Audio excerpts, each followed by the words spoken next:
semi-finals, but it's not higher stakes and unforgiving. And there we go. It is a handshake. Pragg has lost 30 seconds, 30 valuable seconds on the clock, and we know with White that is not great right now. And okay, we're off. It's the Reti switching things up. No more main lines, no more craziness, and it's B3. Praggnanandhaa just avoiding all theory and taking his jacket off as well, Peter. Is this mind games, or is this just trying to get in the zone for Pragg? Well, we don't know. But basically the approach is let's just play chess. Let's forget about craziness. I want to be strategic. Whatever craziness was happening, it worked in Arjun's favor. I like his approach. It's a slow approach, not playing for an advantage, but just making sure that he can play sound moves. Yep, and there we go. Some very quick, very natural moves. It basically looks like a London system, just with reversed colours, and that's the one downside maybe with the Reti, that you allow these types of innocuous positions, but it's very much about understanding now. And I like the position that Pragg has, very flexible. Who will understand, who will maneuver this position better? That's the big question. Still with 30 seconds down on the clock, it's not necessarily a good start for Pragg. He just needs to get through this game. I think a draw here would prolong the tension, and of course with White at this point, any draw might feel like a win. So we see a trade of knights, and he'll step forward in the centre very shortly with his pawns. Yeah, knight takes d7. It's kind of a typical idea, opening up that bishop. The big question, is he going to go for the c4 setup? You are a big maestro of this. What would be your suggestion? Yeah, I tend to favour playing with c4 rather than e4, just because it's not actually clear you ever want to step forward on the king side, and that tension is almost unbearable. But I really like what Arjun's doing here, gaining as much space as possible while White is indecisive. And okay, finally tension in the centre. Yeah, I tend to favour these positions with an extra set of knights on the board, just because it gives you a few extra plans as White. But a matter of taste, of course. Pragg has a very healthy position, and yeah, it's all about the bishops. Black's bishop on h7 a bit stuck, even though it's on a lengthy diagonal, whereas White's bishop's on the long diagonal. Looking very nice, but Arjun first to break up the structure. And White's queenside falling apart. He needs to compensate with dynamism here. Knight e5 played, queen c7. The a4 move was a pawn sacrifice, aiming to destroy the pawn structure. Typical Arjun. Immediately creating some practical problems. Yeah, he's always asking questions. I think that's why I've struggled against him traditionally. Just every move is the most ambitious, it's the most testing. And okay, first he's the one to answer a question. Do you think he's going to recapture this pawn on d5 with his knight, with his pawn? Tough call. Very tough call. Intuitively one would like to capture with the knight, I believe. But maybe capturing with the pawn is better, yes. And he captures with the pawn. Pragg grabs that pawn on a4. It's a very loose structure. White has a weak pawn on a4, but also Black's d5 pawn is not safe. Bishop on g2 is eyeing that. Queen a5 played. Queen b3. Yeah, Pragg hits that pawn on d5, as you mentioned there, Peter.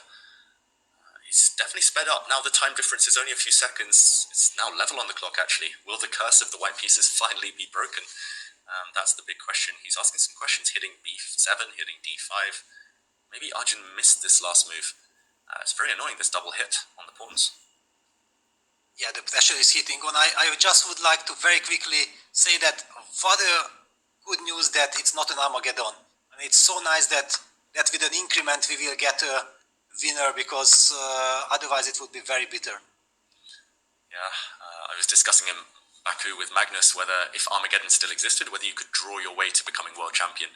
You could literally draw every game in the World Cup, win my Armageddon, draw every game in the candidates, hope the tie breaks come to your favour. But yeah, it's nice to see this decided with a decisive result potentially. But now Pragg, he's won a pawn. It's come at the cost of the bishop pair, Peter. Any compensation here for Black? Well, if Black's bishop would be on e6, yes, but that bishop on h7 is out of the game. I feel like White has perfect grip on the position, and the good news is within 3+2 seconds game that we won't be seeing flying pieces, because that's the horror of any kind of Armageddon. It's a great news that we have this, and Pragg has things under control. He does, and okay, retreat with his queen. I think it's not just the fact that he's got an extra pawn here, but it's just the fact he has stability. Black has no pawn breaks. This black bishop on h7 Normally with the bishop pair you say compensation, but this bishop on h7 is staring at a wall of pawns. Prag's just going to retreat. He's forcing off one set. There we go, that's an exchange. One game to decide. Black's remaining pawns are pretty weak on c5 and b7.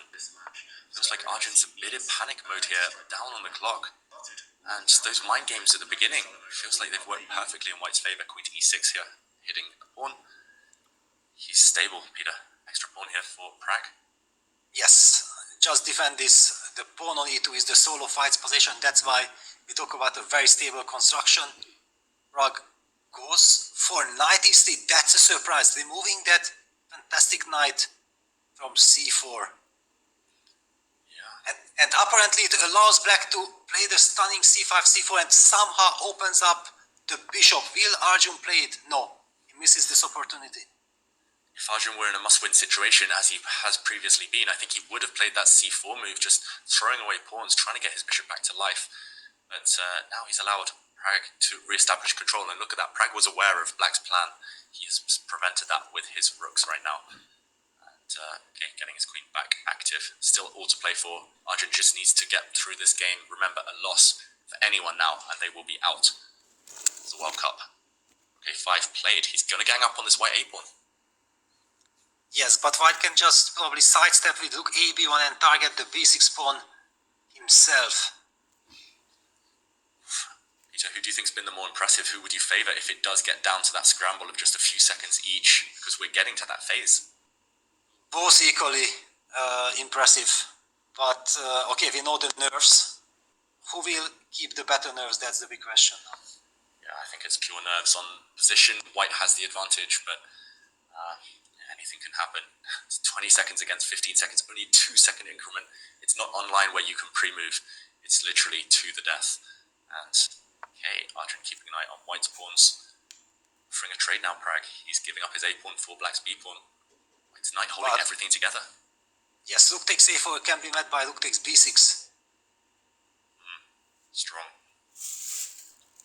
Instead of queen trade, we're under the 10-second mark for Erigaisi.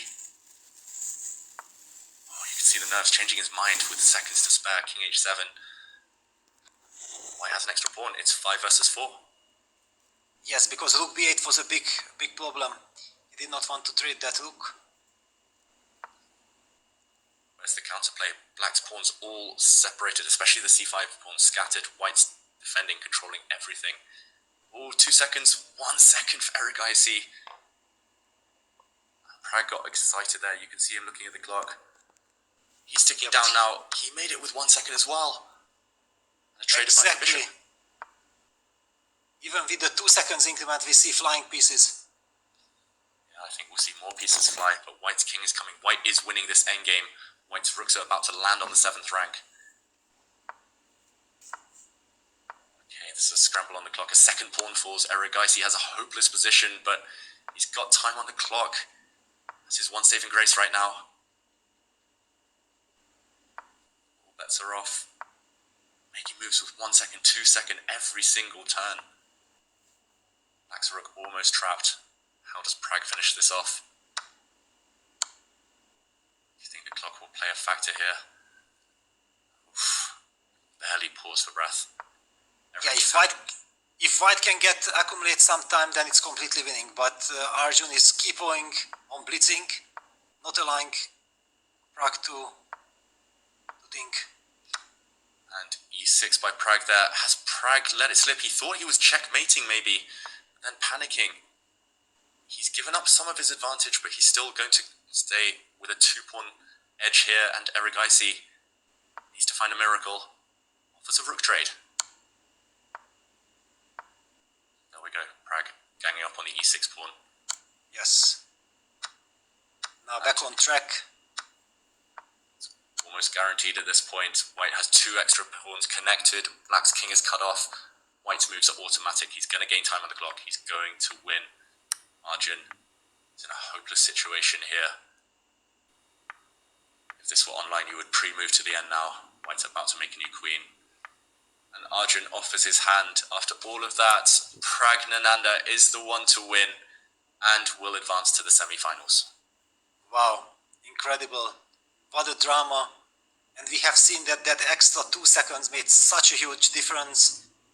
You could convert the winning advantage. Yeah, he played the 30-second gambit there. He arrived late to the game, slowly adjusted his pieces, but he got in the zone very quickly. And in the end, Peter, you said it. Win with white and you clinch it. And it was Praggnanandhaa who got that first win with the white pieces out of 9 games between these two.